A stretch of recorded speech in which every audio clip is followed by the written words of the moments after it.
বিশ্ব সঙ্গীতে উন্মাদনার আরেকটি নাম বিটিএস। নতুন প্রজন্মের কাছে দক্ষিণ কোরিয়া মানেই বিটিএস, আর বিটিএস মানেই কে-পপ তারকাদের মেলা, যেটি বাস্তবে দেখলেই মনে হবে এটি একটি ভিন্ন জগৎ, তরুণ তরুণীদের আবেগ অনুভূতির জায়গা। 2022 সালে ইয়েস কাম টু বুসান কনসার্টের পর দীর্ঘ বিরতি নেয় বিটিএস।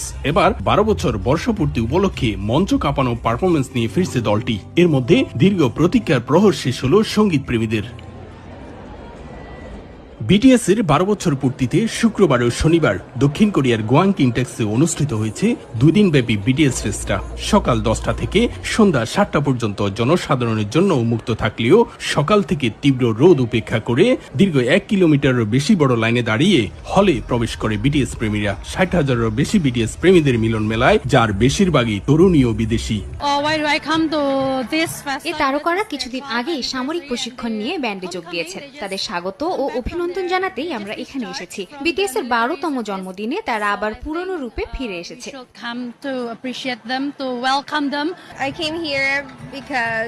বিটিএস এর প্রতি আমার ভালো লাগা থেকে এখানে আসা। 2021 সাল থেকে আমি তাদেরকে অনুসরণ করি। আমি এখানে আসতে পেরে এবং বিটিএস আর্মির সঙ্গে আনন্দ উপভোগ করতে পেরে অনেক আনন্দিত।